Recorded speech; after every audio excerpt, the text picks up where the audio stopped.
दोस्तों, सच्चा सद्गुरु कौन? ये सवाल सुनने और पढ़ने में आसान लग रहा होगा, लेकिन हकीकत इसके बिल्कुल विपरीत है। सबसे पहले तो आपको ये बता देते हैं कि सद्गुरु कोई इतनी सस्ती व आसान वस्तु नहीं है जिसे हर कोई प्राप्त कर सके। सद्गुरु की शरण पाने के लिए देवता भी तरसते हैं, लेकिन वर्तमान समय में गुरुओं की भरमार है। देश दुनिया में भक्ति और भगवान के नाम से हजारों लाखों सद्गुरु बने बैठे हैं। अब ऐसे में सवाल यह उठता है कि सच्चा सद्गुरु कौन? अपने अपने धर्म पंथों में अपने अपने गुरुओं को, सद्गुरु को सच्चा बता रहे हैं, लेकिन ये फैसला कैसे हो कि सच्चा कौन? दोस्तों, वीडियो अंत तक देखते जाइए, आप अपने आप ही फैसला कर लेंगे कि सच्चा सद्गुरु कौन है। तो सबसे पहले आपको हम ये बता देते हैं कि सच्चा सद्गुरु कौन होता है और मानव देहधारी प्राणियों को सद्गुरु की आवश्यकता क्यों होती है। सद्गुरु वह अनमोल खजाना होता है जिसे प्राप्त करके मानव हमेशा हमेशा के लिए अमर हो जाता है। सद्गुरु से मिलने के बाद अनेकों लाभ प्राप्त होते हैं। जैसे सद्गुरु मिलने के बाद मनुष्य के सर्व दुख दूर हो जाते हैं, हर प्रकार का रोग कष्ट नष्ट हो जाता है। सद्गुरु शरण ग्रहण करने के बाद मनुष्य सर्व सुखी हो जाता है। सद्गुरु ही है जो मोक्ष कराता है। सद्गुरु उम्र भी बढ़ा सकता है। सद्गुरु मुर्दे को जिंदा भी कर सकता है। सद्गुरु मिलने से मनुष्य का अंधविश्वास पाखंड खत्म हो जाता है। सभी प्रकार की बुराइयां दूर हो जाती हैं। सद्गुरु 84 लाख योनियों में से जाने से बचा लेता है। सद्गुरु के ऐसे कितने गुण गाएं। कबीर साहब जी ने कहा है कि 7 समुद्र की मसी करूं, लेखनी करूं बन राय, धरती का कागज करूं, गुरु गुण लिखा न जाए। कहने का तात्पर्य है कि सद्गुरु मिलने के बाद मनुष्य को अनेक लाभ होते हैं जिसकी महिमा भी नहीं की जा सकती। अब हम विचार ये करेंगे कि क्या हमारा गुरु सच्चा है तो आपको इस तरह से कोई लाभ प्राप्त हुआ है कि आपकी बुराइयां दूर हुई हैं, क्या आपको सुख मिला है? दोस्तों, आप हमें कमेंट बॉक्स में ज़रूर बताएं। दोस्तों, अब हम आपको बताएंगे कि सच्चे सद्गुरु की पहचान क्या होती है। वेदों, गीता आदि में पवित्र सद्ग्रंथों में प्रमाण मिलता है कि जब जब धर्म की हानि होती है व अधर्म की वृद्धि होती है तथा वर्तमान के नकली संत महंत गुरुओं द्वारा भक्ति मार्ग के स्वरूप को बिगाड़ दिया गया होता है, फिर परमेश्वर स्वयं आकर या अपने परम संत को भेजकर सच्चे ज्ञान के द्वारा धर्म की पुनः स्थापना करता है। और इसकी पहचान यह बताई है कि वर्तमान धर्म गुरु उसके विरोध में खड़े हो जाते हैं, राजा प्रजा को गुमराह करके उस पर अत्याचार करवाते हैं। सच्चे सद्गुरु की पहचान में कबीर साहब जी ने बताया है कि जो मम संत सत उपदेश दृढ़ावे, वाके संग सब राड़ बढ़ावे, अर्थात जो सच्चा सद्गुरु होगा, जो सच्चे ज्ञान को देगा, उसके साथ सभी झगड़ा करेंगे। दूसरी पहचान है कि सच्चे सद्गुरु को सभी धर्म ग्रंथों का ज्ञान होता है। गरीबदास जी अपनी वाणियों में कहते हैं कि सद्गुरु के लक्षण कहूँ, मधुरे बैन विनोद, 4 वेद 6 शास्त्र कहें 18 बोध। अर्थात जो सद्गुरु होगा उसको सभी शास्त्रों का, सभी धर्म ग्रंथों का, जितने भी दुनिया में सद्ग्रंथ हैं, सबका ज्ञान होता है। तीसरी पहचान बताई है कि सच्चा सद्गुरु एक दिन में 3 समय की साधना बताता है।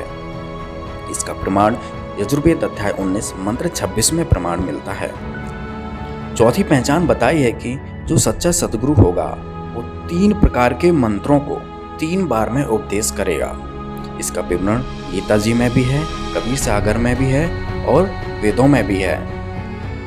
पांचवी पहचान बताई है जो कि सबसे महत्वपूर्ण है और बहुत ही आसान है, जिससे आप नकली और असली की पहचान कर सकते हैं। कबीर साहब जी बता रहे हैं, संतो सतगुरु मोय भावे, जो नैनन अलख लखावे, ढोलत डिगे न बोलत विसरे, सत उपदेश दृढ़ावे, आँखें न मूंदे कान न रूंदे, ना अनहद उलझावे, प्राण पूंज क्रियाओं से न्यारा, सहज समाधि बतावे। अर्थात जो सच्चा सद्गुरु होगा वो किसी भी प्रकार का कीर्तन, नाच गाना, मेडिटेशन, आंख बंद करवाना, कान बंद करवाना, श्वासों के द्वारा क्रियाएं करवाना, ये कुछ नहीं बताएगा। छठवीं पहचान बताई है कि सच्चा सद्गुरु वह होता है जो आपको 2 अक्षरों की जानकारी देता है। जय पंडित तू पढ़िया, बिना 2 अक्षर 2 नामा, प्रणवत नानक एक लंघाए, जे कर सच समावा। तो इधर गुरु नानक जी बता रहे हैं कि जो सच्चा सद्गुरु होगा वो आपको 2 अक्षर की जानकारी देगा। कबीर साहब जी ने भी कहा है कहें कबीर अक्खर दो भाख, होगा खसम तो लेगा राख। ये भी सच्चे सदगुरु की पहचान बताई है। सातवीं पहचान बताई है कि जो गीता अध्याय 15 के पहले श्लोक में लिखा हुआ है, जो इस संसार रूपी उल्टे हुए वृक्ष की संपूर्ण जानकारी दे देगा, वह सच्चा सतगुरु है। सतगुरु की और भी कई पहचान बताई गई हैं, लेकिन अभी हम इन्हीं बिंदुओं के आधार पर सच्चे सतगुरु की तलाश करेंगे। सच्चे गुरु की तलाश में दुनिया भर के गुरुओं की लिस्ट बनाई और उनके समर्थकों के साथ संपर्क साधा। हमारे शास्त्रों में जो सच्चे सतगुरु की पहचान बताई है, वो एक एक से सभी धर्म गुरुओं पर फिट बैठाने की कोशिश की, तो एक महापुरुष को छोड़कर सतगुरु की पहचान किसी पर भी फिट नहीं होती है। कोई मेडिटेशन करवाता है तो कोई नाच गाना करवा के भजन कीर्तन करवाता है, और इन गुरुओं में से कोई भी 3 बार की साधना नहीं बताता है और 3 बार में कोई मंत्र नहीं देता है। इन सभी धर्म गुरुओं का कोई भी जनता द्वारा ज्ञान का विरोध नहीं किया गया, और इनमें ऐसा कोई भी गुरु नहीं था जिसको 4 वेद, 6 शास्त्र, 18 पुराण, कुरान, बाइबल आदि सभी धर्म ग्रंथों का ज्ञान हो या ज्ञान खोला हो। और इनमें से ऐसा कोई भी नहीं था जिसको 2 अक्षर का भेद हो, जिसको 2 अक्षर की जानकारी हो। दूसरी तरफ सच्चे सतगुरु की पहचान में संत रामपाल जी महाराज पर एक एक पॉइंट सही फिट बैठा। तो आइए देखते हैं। तो सबसे पहला पॉइंट कि जो सच्चा सतगुरु होगा उसके साथ लोग झगड़ा करेंगे, उनके ज्ञान का विरोध करेंगे। तो संत रामपाल जी महाराज जी के साथ ही ऐसा हुआ है कि आज तक संत रामपाल जी महाराज के ज्ञान का विरोध हमेशा नकली संतों, महंतों के द्वारा होता आया है। दूसरी पहचान थी कि जो सच्चा संत होगा, जो सच्चा सतगुरु होगा, उसको सभी धर्म ग्रंथों का ज्ञान होगा। तो यह पॉइंट भी संत रामपाल जी महाराज पर फिट बैठता है, क्योंकि संत रामपाल जी महाराज ने ही चारों वेदों को खोलकर दिखाया। वेद, गीता को, कुरान को, बाइबल को, सभी सदग्रंथों को खोलकर दिखाया है। तीसरी पहचान कि संत रामपाल जी महाराज जी अपने साधकों को एक दिन में 3 बार की साधना बताते हैं।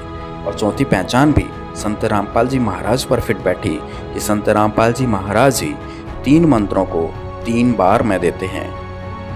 पांचवी पहचान, संत रामपाल जी महाराज ना मेडिटेशन करवाते हैं, ना भजन कीर्तन, नाच गाना करवाते हैं, ना आँख कान बंद करवाते हैं, और ना भी किसी प्रकार की श्वास की क्रियाएं करवाते हैं। वो मंत्रों को देकर एक सहज समाधि, सहज भक्ति बताते हैं। छठवीं पहचान भी संत रामपाल जी महाराज पर सटीक बैठी कि संत रामपाल जी महाराज ने ही अपने साधकों को, अपने भक्तों को, दुनिया को बताया कि जिसके पास 2 अक्षर का मंत्र सतनाम नहीं है, उसका मोक्ष नहीं हो सकता, क्योंकि सतनाम ही है जो मोक्ष में सहायक होता है। सतनाम के बाद फिर सार नाम व शब्द मिलता है।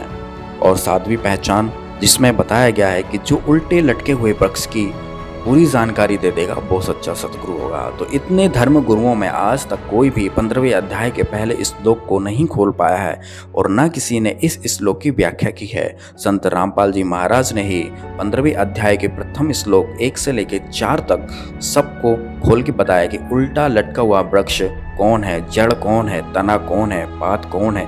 कबीर साहब जी ने भी कहा, अक्षर पुरुष एक पेड़ है, निरंजन वाकी डार, और तीनों देवा शाखा है, ये पात रूप संसार। तो संत रामपाल जी महाराज ने ये भी ज्ञान खोल दिया। तो इससे सिद्ध हुआ कि संत रामपाल जी महाराज ही सच्चे सतगुरु हैं।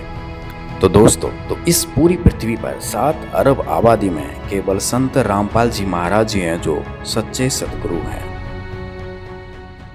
तो कहते कोटों में कोई नहीं रहे झूमक रहा, अरबों में कोई गर्क सुनो रहे झूमक रहा। अरबों में, उसमें अरबों में गर्क गरीबदास जी थे, आदरणीय गरीबदास साहिब जी, उसकी कोई सुना नहीं था।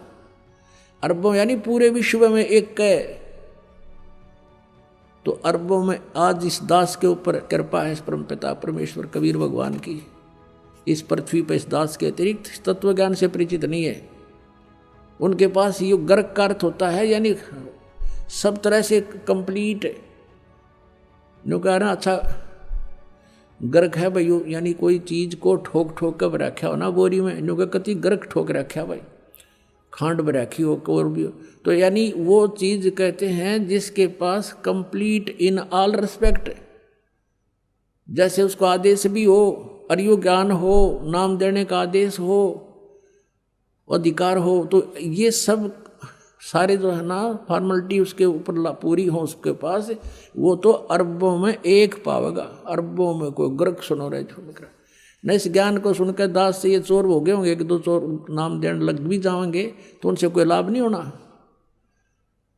क्योंकि वो अधिकारी नहीं है। अब जैसे पुण्यात्माओं, जब राजा परीक्षित को 7वें दिन सर्प ने डसना था और व्यास जी ने श्रीमद् सुधा सागर यानी श्रीमद् भागवत सुधा सागर का लेखन कार्य किया था, राइटर था उसका वो, उसने भी ये कह दिया था कि मैं अधिकारी नहीं हूं ये कथा सुनाने का।